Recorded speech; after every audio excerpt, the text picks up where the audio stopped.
Welcome once again to Comrades in Arms. This is a series of interviews done with veterans from Branch 98 of the Royal Canadian Legion at Kingston, Nova Scotia.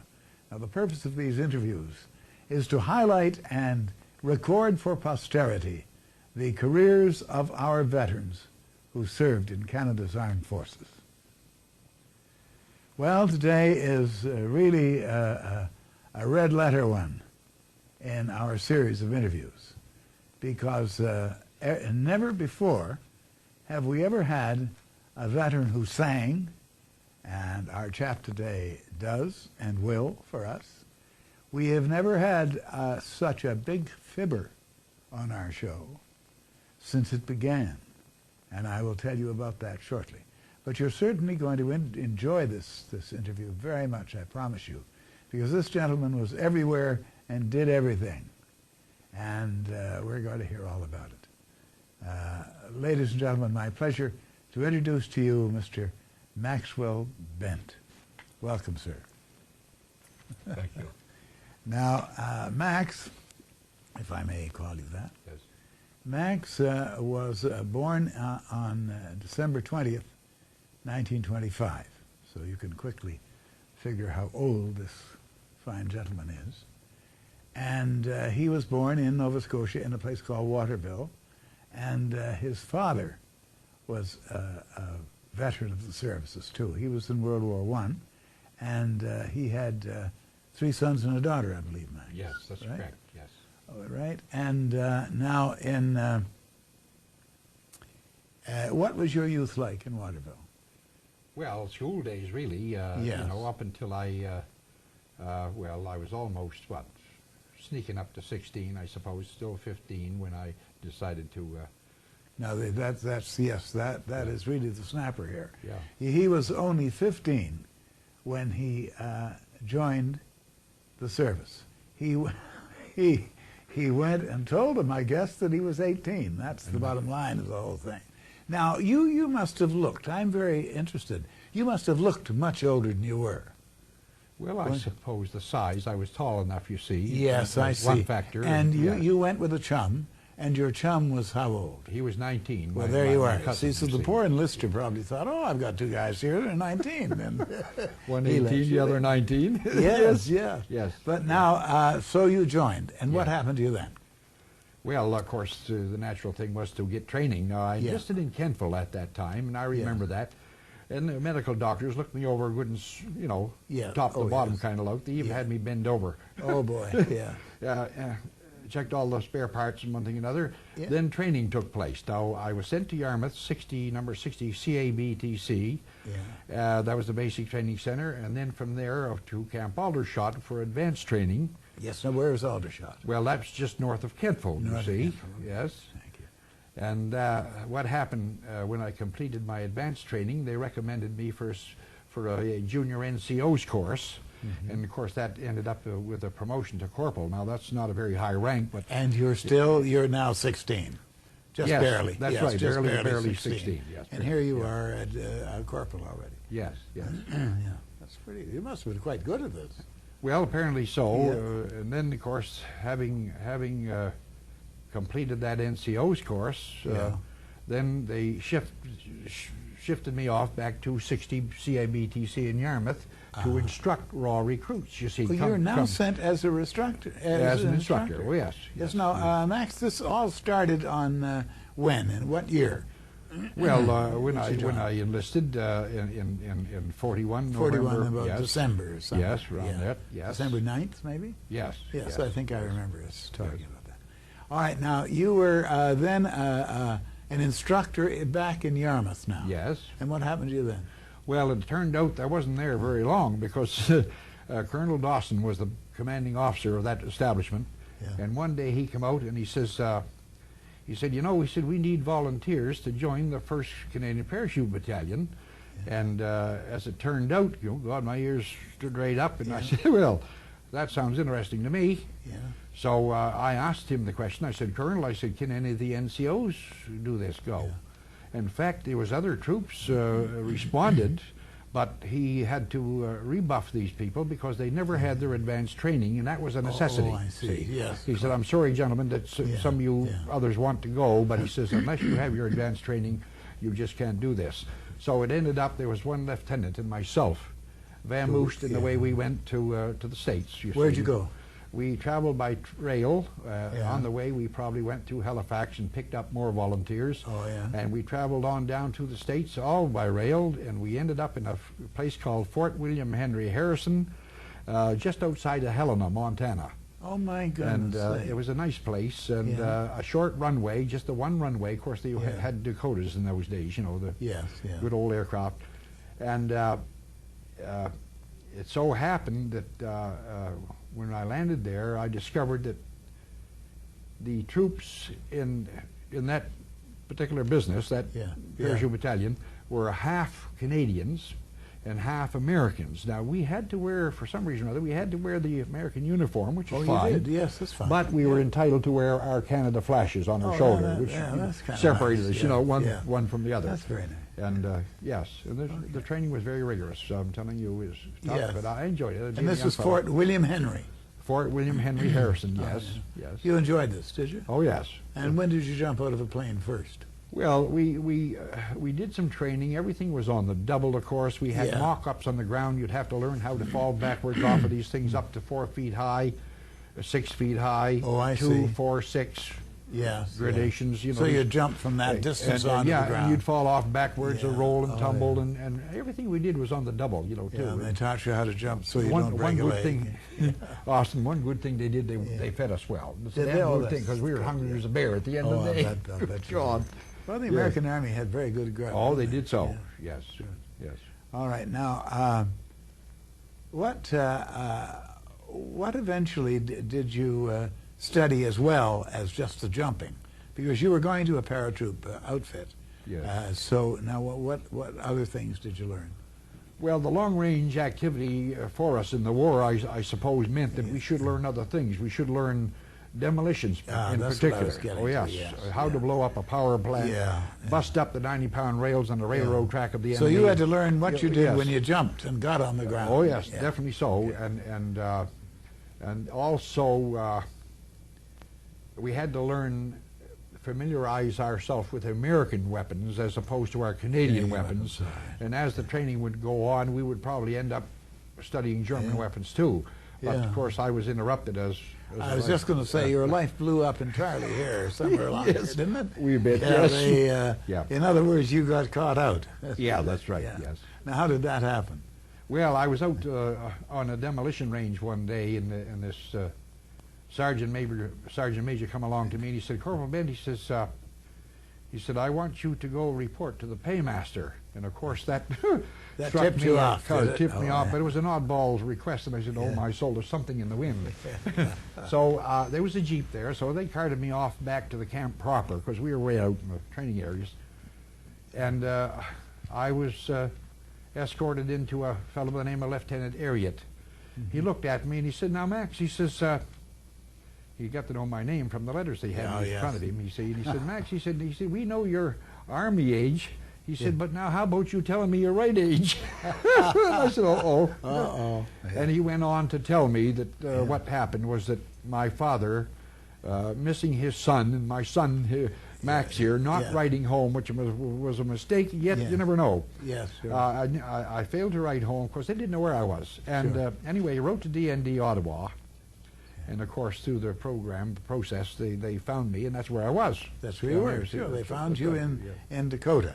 All right, now you were there just before you move away from this and find out where you went, what happened.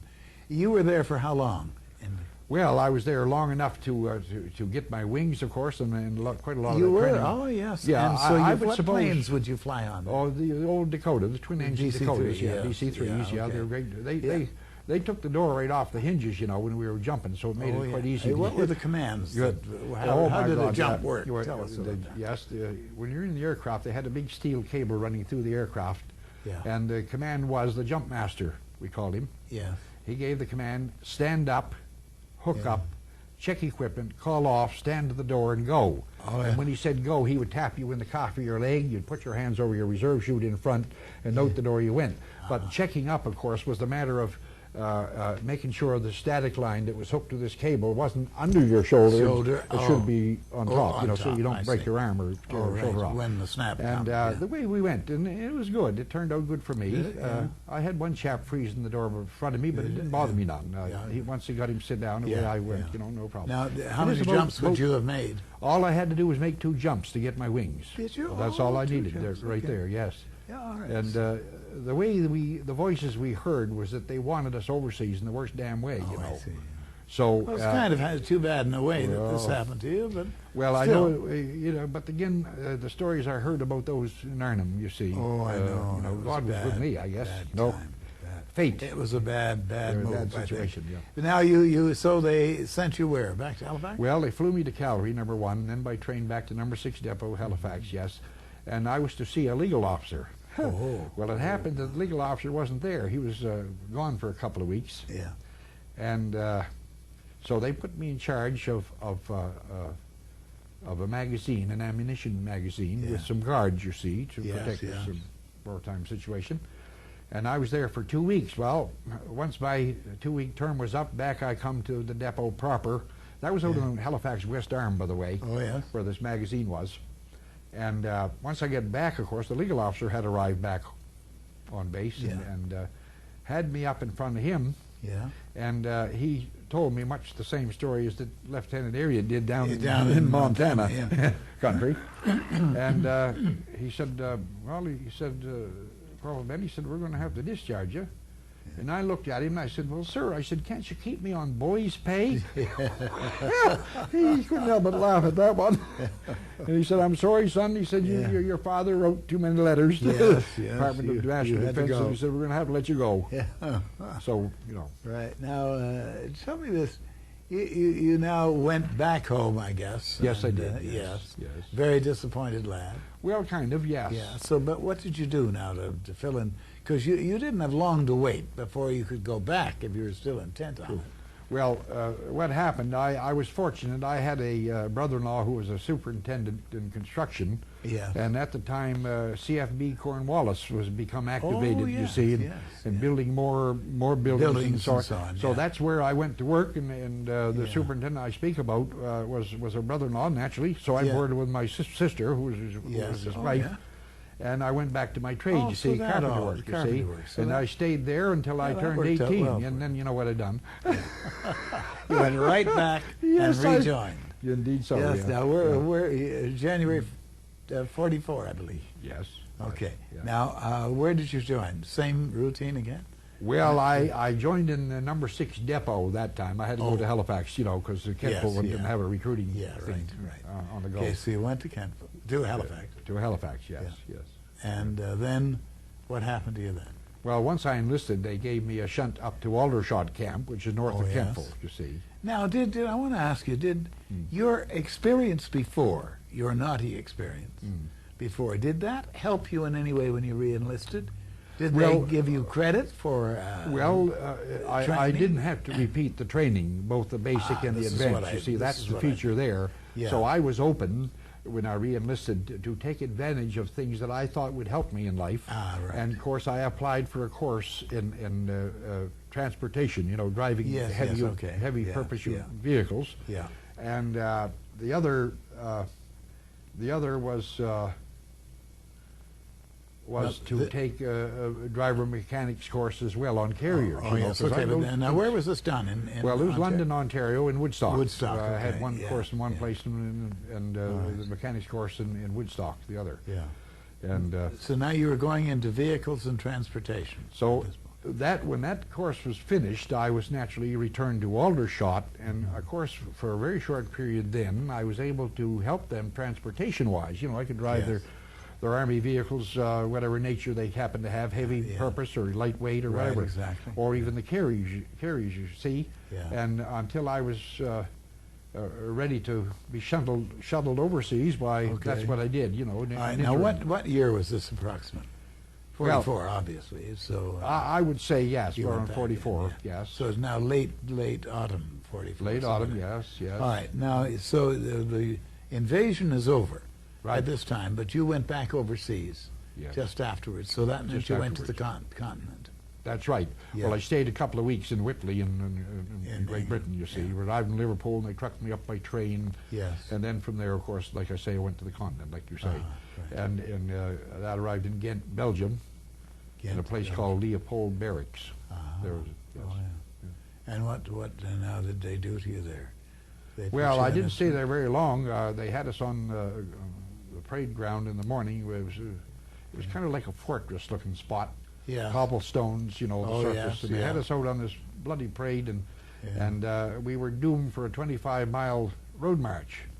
So Uh-huh. the sergeant major on that particular parade, he said, look, he said, boys, he said, I need 2 volunteers to go to the North Shore New Brunswick Regiment. He says, Oh. carrier replacements. He said, drivers have been lost, and he said, we need some.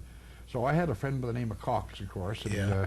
I turned around and looked at him, and I raised my arm, and so did he. And the way we went, they boarded us, put us in a little 1,500 weight Army vehicle, Vehicles, and okay. shuttled us right off. And of course, I met up with the regiment. Yeah, in where the was the regiment? Reichswald Forest, you see. Oh, I see, okay. Just before we crossed the Yeah. Rhine. In fact, I crossed the Rhine that same night, the Yeah. same day I arrived there, in Yeah. the dark, pitch dark. Yeah. Oh. I crowded Yeah. this carrier. Now, what were the living conditions there? What were they living in, tents or what? Well, I don't. I think it was, yes. Because Tents it or was trenches at or- that point in time, you see, Yeah, I know, you would sleep yeah. under your vehicle if you thought it was safer. Oh, I see, Or yes, anywheres, okay, or yeah. But Yeah. the war was grinding down some then. Of You see, course it it wasn't. was. D-Day was, like you say, was Yes, past. yes, and the big battles were going on Yeah. at the Bauge and...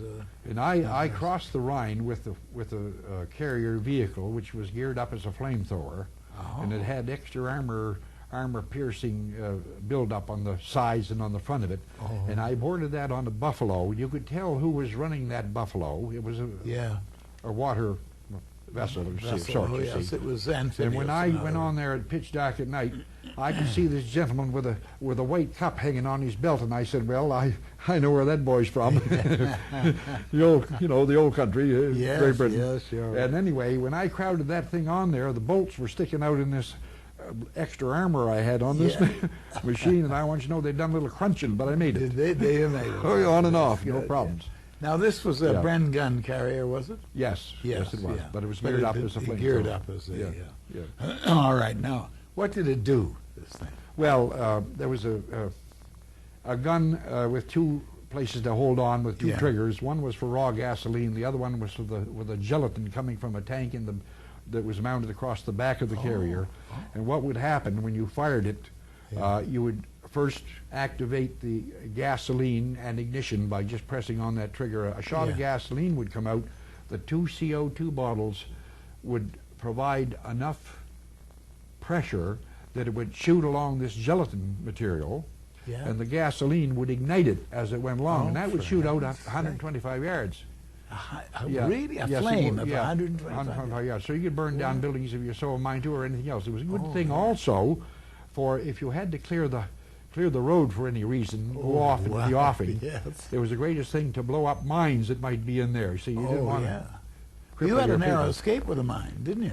Well, yeah, but well, when you see one blow up, you'll figure that's enough escape. Yes, You know what I mean? it is, They yeah. blew up. Yes, I lost the carrier. I know what you're referring to. Yeah, Yes, yeah, yeah. yeah.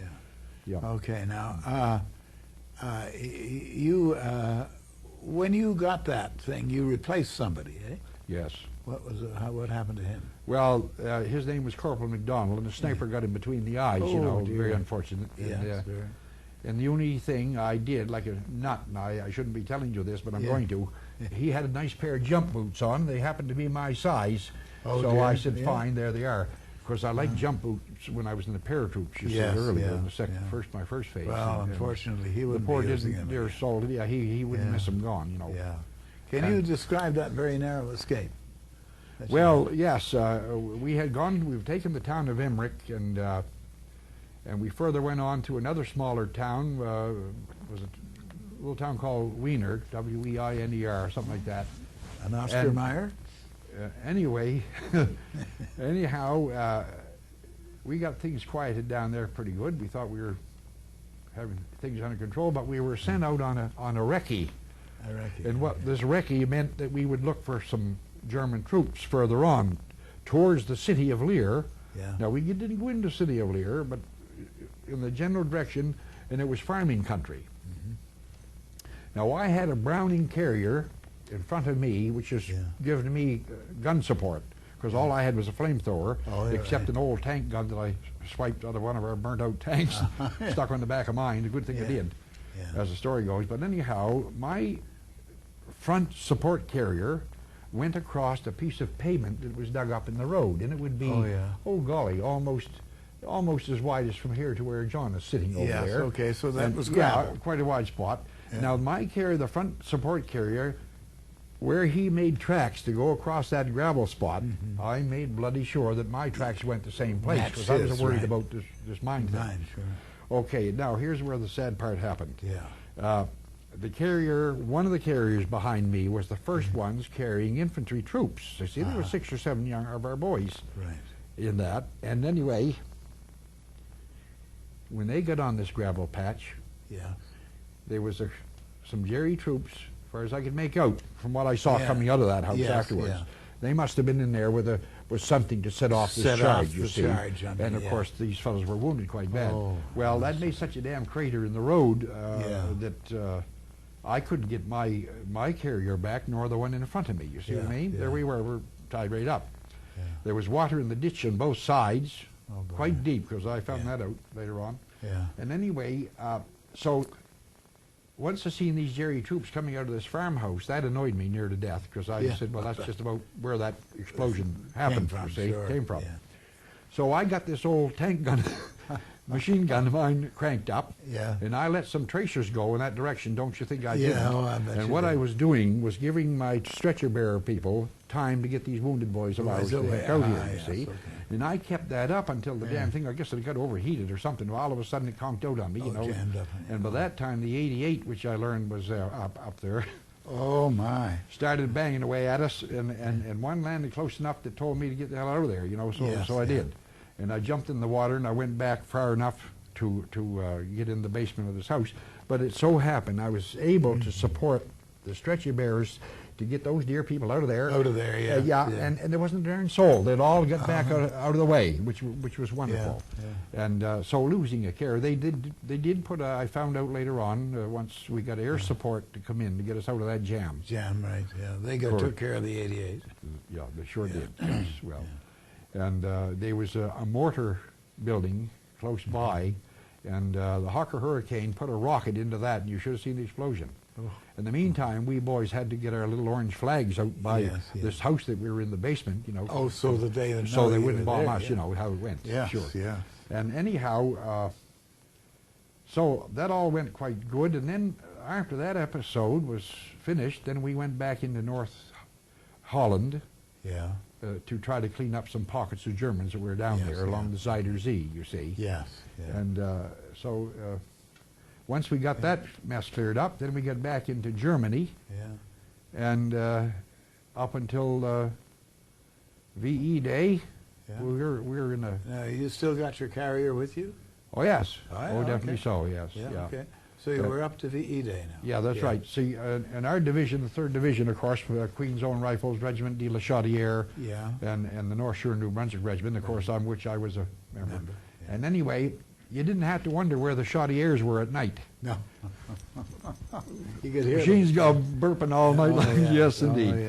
But anyway, we ended up in a little place called Ostersander. I hope I'm not getting too far ahead, am I? No, I don't think so. Anyway, we had your carrier was destroyed, though. I'm trying to get... Oh, yes, that's right. That. Yes. When did that happen? Well, that happened where this bloody road was blown up, you see, because they put an armor-piercing shell, the 88 did, before it got knocked out. So it caught your carrier. Yeah, so it knocked the motor out of my rig, and it wasn't worth 2 wooden nickels, I suppose. I imagine our engineers must have dumped it in that crater to help fill it up, I suppose. That and the one in front of me. So now you're on your feet. Now I'm on my feet, yes. No, so now you're in Osterleitner. It's a little country place, and the quartermaster had a signalman with him, and of course the company commander would have too. and they got the message that all hostilities would cease at 0800 hours the next morning, and of course the good thing about that quartermaster, somewhere he found a pint of Canadian beer for each one of us that was handy, you know. Just a bottle. Oh my, oh my! I said, where the devil did he get that? Yeah. Oh, we always had a little taste of rum ration now and again, but that Keith's beer was pretty good. I thought it was. Yes. So anyway, now so that was the end of it. Yes. Did they fire at you then, or sometimes the Germans didn't know that it was all over? Well, we were very cautious about that part of it. Yes, we were so. And, over that night, they fired a lot of troops. Yes, that's true. So we had to be very cautious until the Germans and the Allied nations signed the declaration of war, hostilities being ceased, you see. And, okay, so now you're posted out of Oster-Anders. Yeah, okay. So then we returned, through Holland down into Amsterdam country, or Amersfoort, I should say, yes. And they sent me back then to the North Novi Regiment, because I was a resident, you see, of Nova Scotia. Oh, right. Yeah. Right. And then looking over my length of service, being such a young monkey, they said, well, now, I didn't have enough points to come home on repat, as did my older brother, who was over there. What was your older brother over there? Yeah, he was with the Royal Canadian Engineers, yeah. Oh, yes. And anyway, so they sent me back to Germany for occupation, and which was fine. I went back to a place was called 2nd Brigade Headquarters, and we took over a German beer tavern and made an officers club out of that, and I ended up being the driver for all the needs that they had, you see. For the supplies and so on. Supplies and stuff, yes. I hauled all the... And what kind of living did you have yourself? Well, great, because I had accommodations right at the club, you see. Right at the club? Oh, yeah. I hauled all the food ration and all the liquor ration, and I used to make a trip once a month down to Amsterdam and Holland, you see. Yeah. And that seemed to be a fair run, but I was a little bit worried. There was occasions that I was worried about those trips, because there was a lot of DPs, as they called them, displaced persons. Right. After the war, you can see how people would be terribly disrupted. And you couldn't trust nobody along the highways. Now, it annoyed me to think that the transport sergeant whom I had to deal with in 2nd 9th Brigade Headquarters for anything, petrol, all, you know, any necessities that I needed for my vehicles that I was using. Yeah, sure. And the bugger was awful skimpy on the gas, you see. And I used to make those trips with a 50 hundredweight. Well, that's quite a big vehicle, see. Yeah. And the one trip in particular, I was on my way home up the 200 route. I had to drive from Amsterdam up the 200 route to Oldenburg, and then from Oldenburg another quite a little distance to get to where I was in Zeetel. Just away out of town of Varel. And anyway, I just nicely got underway on the 200 route, and one of my tanks went empty, and I had no more gasoline. I dumped, you know, I had refilled myself. So I said, now the first Canadian contingent I run across, or anybody, as far as that goes, as long as they're Allied people, I will bum some gas from them. Surely. Well, lo and behold, it was an Air Force, an RAF thing, a Royal Air Force establishment. They were, it so happened that when I asked for some petrol, they told me that they were getting ready to move. And I said, good God. Well, I said, and they didn't stop at that. They said, well, now, all we got is aircraft fuel. Oh, I said, is that right? High octane. I said, well, I said, I'll tell you right now, I said, I'd be very pleased if I could have some. So I fills up this empty tank of mine. Oh, my God. And as I strolled along, I took off, thanked him very much. And I drove along, and I used up the regular fuel that I had in the good tank, and it started spitting and fuming, so I switched over onto the aviation gas, and I didn't drive very far, and all of a sudden, bang! Blew a hole in the muffler as big as your head. You were looking, kind of gaze around. I stopped and see just to see what it did do, but my soul, that engine was running just perfect then. Loud, but quite joyous. But that was enough to get me home safe, because I didn't want to be caught on the highway with a broken down condition, and some of these displaced people come along, steal all my rations that I had on board my truck and everything, kill me in the process, baby. You never could tell. And so So occupation had its, you had to be ups careful. and downs, yes. You had to be indeed. careful, yes. Now, before we get away from this whole thing, to go back to that experience you had on the road with where all the firing you took, you have a couple of mementos here that I like, and the cameras come in on. This one in particular, this is what is that? Oh, That's that was a armor-piercing projectile that a Messerschmitt 109 had. Yes. And it was And phosphorus. so when what they they call strafed you, that's phosphorus. what you got. Well, no. I actually, when we crossed the Rhine, that thing was shot down during the evening. Yes. You see, and I saw it in the field, and I naturally, being a crazy nut, I thought I'd better have some souvenirs. So I went over and I wanted to see what kind of ammunition he had, and there I found this. There was a belt of that in there. And now this is that's a 16-pounder.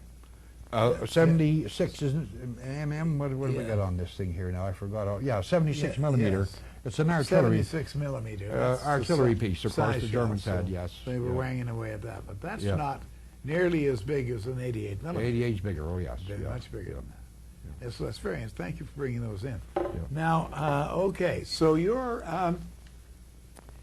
now you're still in Germany in the occupation. Yes. Well, how were yeah. you living then? Well, You got away from that club, did you? Or did you live at the club in Germany? yes, I did. Yeah, I you lived, did. I yes, lived but at the then pub. after that, where did you go? You went to. You Well, lived with a German family at one I point. lived with a German family who owned the club, you see. Yes, I see. Okay, Gustav Yeah. Lubers was the gentleman that owned the place. Ah. He happened to be Yeah. a prisoner of war in the First World War, you see. for heaven's Yes, sake. therefore he could speak English, which was a Yes. benefit to me. Surely. Now, surely. his wife, Frau Lubers, couldn't speak a word English, Uh-huh. so it was, like I say, it was an advantage to me Yeah. as a driver because I was handling rations. I was Yeah. in the kitchen. I ate Chief Edis, by the way. Oh yes. Oh, yes, a wonderful person, and she Yeah. would feel very upset if she didn't think the meal was satisfying to us. Oh, I'm telling you, there were only three of us there. Yeah. Ed Costello, an officer, and Yeah. myself. Oh, four of us, yeah. We had another young fellow by the name of Danny Matthews, and he looked after some saddle horses. Oh, I You see. see, All right. same place. Yeah. So, so I lived right there. There All was right. Now, lots did of you room. get any leave, Max? Well, I they get- did, yes. Yeah, where'd you go? I was Wait a there for minute. cussing near 9 months, so I went back to Great Britain on a 2-week furlough leave, yeah. and I Those were spent fun. half of that time in London, Yeah. and then I went to Glasgow, Scotland. Oh, that's And nice. I remember going there. The experience I had there was I met a Canadian soldier on the sidewalk one day, and he confronted me. He said, "Oh, Canada," he said, "could you do me a favor?" And I said, "Well, what's that?" He said, "I'm getting married." He said, "I'd like to have a best man." I said, "Okay, you're on." Well, naturally. Yeah. Oh my. Yeah. So we enjoyed our leave. I met a fine young lady Yeah. in London too, but her mother was an invalid and she couldn't leave her. You know what I mean? One of those situations. And I could understand that girl's attitude. Oh, Wonderful sure. person, yeah. Now, so But then anyway. after your furlough, you went back, did you? Oh yes, back to Germany to finish my duty, and then you were I come finished. the day that we closed down this club, And and you I can went- see poor old Gustav Lubers boarding up Oh, this yeah. closet where we had left some rations behind, Yes, because he didn't want these displaced persons to To get steal them. No, steal it sure. from him. You Yeah. see. But we lived quite nice there. We had good Yeah. food and. And you were there for about a year, eh? Well, 9 months anyway. Yeah, Yes. okay. Yeah. So then you came back home. Then I went back to England and came Back. back home. I came home on the Ile-de-France, yes, Wow, that's along a with nice, other bunch nice of people. trip. Yes. When I got back to England, I must say that I was run to an MIR, a medical inspection room. Yes. And they made sure that I was coming home clean. You know, I didn't Yeah, have any yeah. mobile dandruff or anything like that, sort of thing. Yeah. Okay, now, so what did you do? You got off at Halifax? Yes. No, or New York? No? No, Halifax. Halifax, Yeah, all right. Rosebery, And then yeah. you took the train Yes. to where? To Back to Waterville. Waterville? To see my parents, Ah, yes. number one, yes. Yeah. And they Yeah. gave you dismob leave, didn't they? Yeah. Yeah. Disembarkation leave. Yes, that's right. And so then what did you do after that? Well, returning to civilian life, I made up my mind to do that because, again, I had this brother-in-law who was still on the go, and he got a hold of me as soon as I landed home, and Yeah. you know, even on leave, he was at me to come to work for him in the carpenter trade. So, yes, all right. so I that's one of the reasons I did come out of the service. For you know, right. perhaps I should have stayed, made a career out of it, but I did. I didn't. Wow. You know how it goes. Yes. Now, so you moved. Where'd you settle? Well, I went to work for him in Yarmouth with a construction firm, and I stayed there for I'd say 3/4 of a year, and then. The wages weren't very big then. I can recall getting 55 cents an hour carpenter wages. Can you imagine? Oh, no, I So can't. then I was in touch with my father at home, and he said, Max, he says, they're building cold storage plants up here in the valley, and they're paying 75 cents an hour. Well, that's quite a promotion. Yeah, quite. And I had an old heavy utility vehicle, an old Hotmobile that had an engine in it, long enough, big enough to go run the Queen Mary. Yeah. And I struck off home with that thing. My Now, golly, before you did that, though, you got married, didn't you? Well, no, by golly, I met the girl, my wife, in Yarmouth. Did you? Yeah. And I brought her home with me a little later on, and I got married in November the 21st. Did you really? Yes. And you got married at yeah. where, at Yarmouth or? I got married in Waterville. In Waterville. In the Baptist church. Oh, that's very nice. You see. Yes. And unfortunately, you lost her this year. yes, I did so. Yeah. Yes, I'm very sad for you. Yeah. Now, Max, then now you were back in civilian life. You started off at 50 cents. You've raised already to 75. And now, where do you work after that? You wound up at the Greenwood. the cold storage thing got finished, of course, and I went home, and I remember applying for IU. IU. Yes, all right. Unemployment stuff. Yeah, yeah.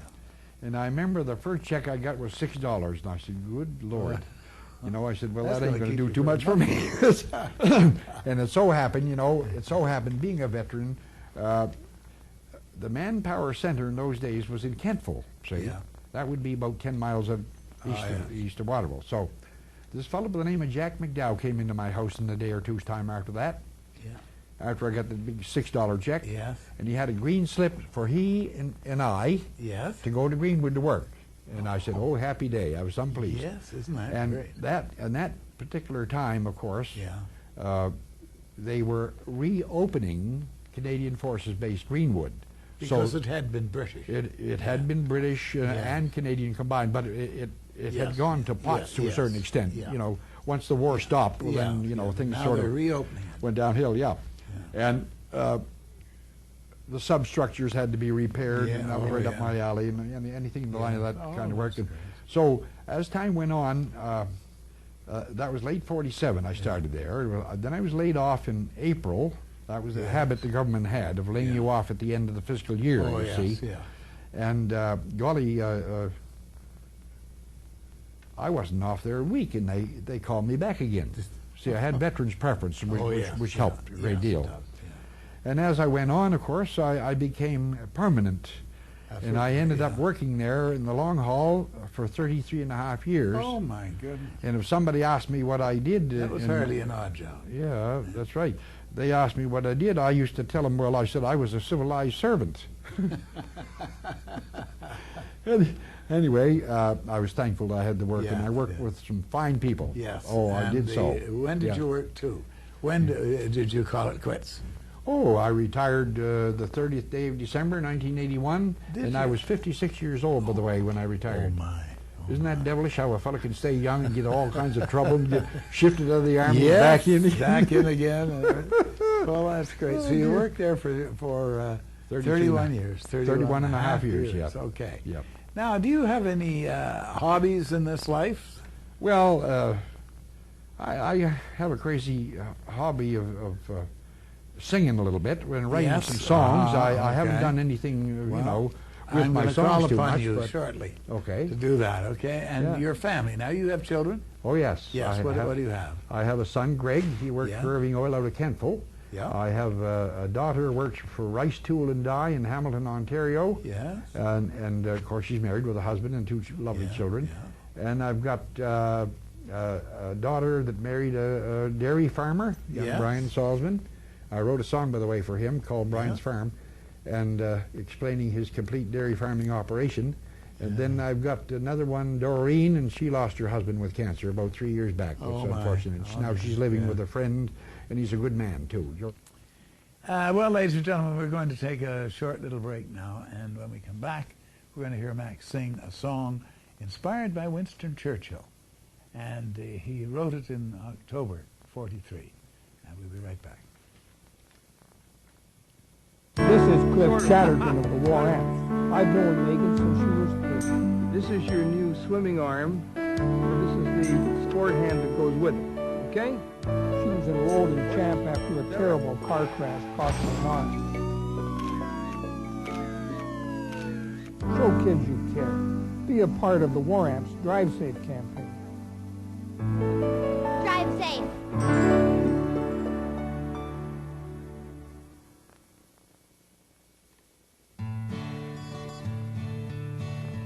There's a day of victory coming that we've all been fighting for.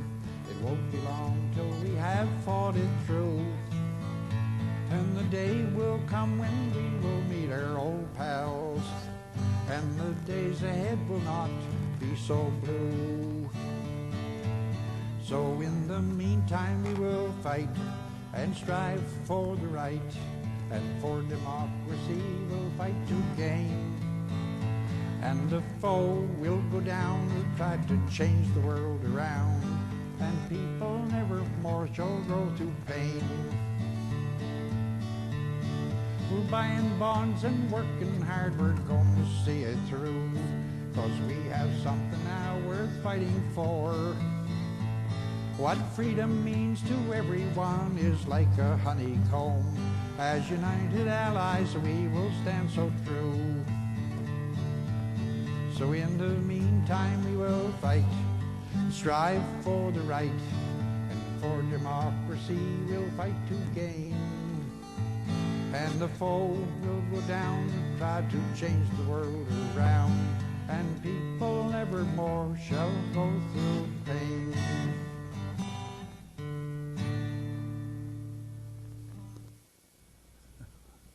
And that, ladies and gentlemen, was a song, his victory song, composed by Maxwell Bent, and it was inspired by Winston Churchill, he tells me, and that song was composed during the war in October 1943.